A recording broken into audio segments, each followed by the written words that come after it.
Hello, I am here today to explain to you what the teleological argument is.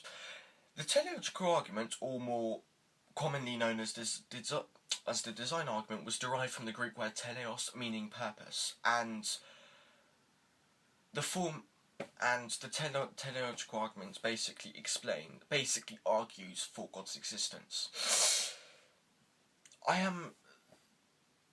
There are supporters and opposers of the teleological argument. These philosophers, who happen to be the supporters and opposers of the teleological argument, are placed into two categories, one of which the supporters are placed into are called the creationists, whilst the opponents of the teleological argument, are placed into a category called evolutionists. I am first going to begin with the supporters of the teleological argument, who are the creationists, who happen to be Aristotle, William Paley, Richard Swinburne, and Aquinas. I am first going to introduce to you Aristotle. You may have all heard of him. He's a famous ancient Greek philosopher, and he contributed to the teleological argument, stating that Aristotle made four causes, which were the first cause, formal cause, efficient cause, and final cause. Aristotle believes that everything has a first cause, which was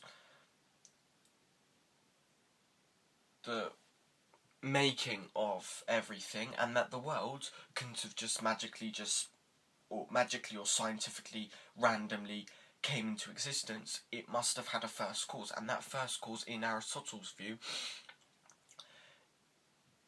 is the creator of which theologians would know as God.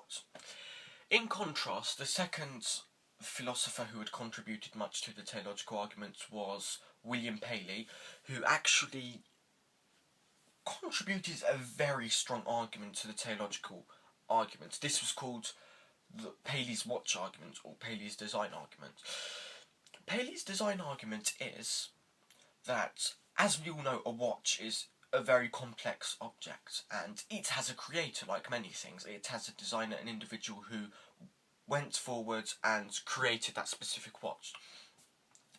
According to Paley, as the world we live in is well more complex than a watch, it could have not just randomly came into existence, as a watch is nowhere near as complex as the world, and still a watch had an individual designer who had designed it. Therefore, the world, maintaining much more complexity than a watch, must have had a creator. Furthermore, the third philosopher who I'm going to introduce to you, who was a very strong supporter of the teleological argument, was Swinburne, who, unlike most philosophers, is still alive today. Swinburne argued that vegetables in vegetable fields only grow because the laws of biochemistry allowed those vegetables to be capable of growing. Now, as the laws of biochemistry allow vegetables to be capable of growing, there must have been a creator of those biochemistry laws. And in Swinburne's view, the creator of those biochemistry laws must be God. Furthermore, last but not least, the philosopher who I'm going to introduce to you, who was a very strong supporter of the teleological argument and was probably one of the strongest theologians in human history, was Thomas Aquinas. Thomas Aquinas contributed his support to the teleological arguments through making 5 points called the 5 ways, and the Summa Theologica,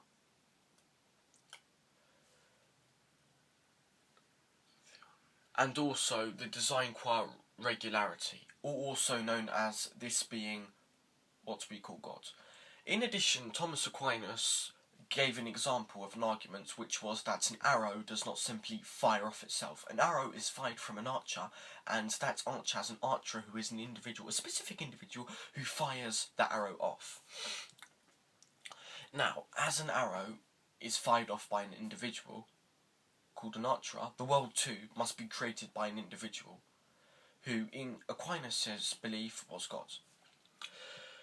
In contrast, opposers of this design argument, who are called evolutionists, were Richard Dawkins, David Hume, Immanuel Kant, John Stuart Mill.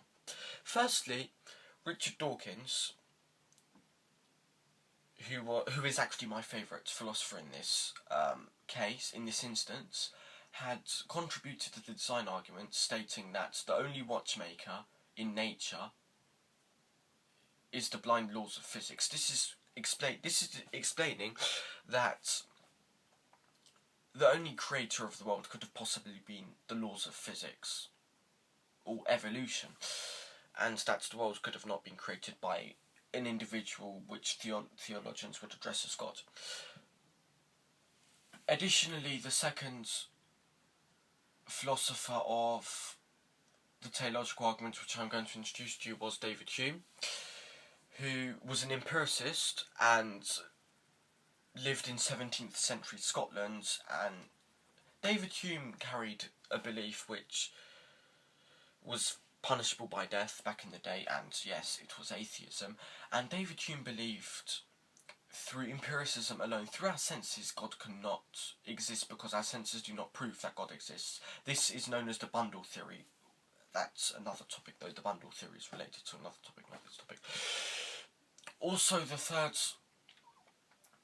philosopher and opposer of the design argument would be Immanuel Kant, who was a rational philosopher who believed that through inner moral law, God could not exist, because if God exists, morally the world would be a better place and evil would therefore not exist. Therefore, God cannot be omnipotent, and through God not being omnipotent, he is literally not a God. He is not a creator, he is not all-powerful.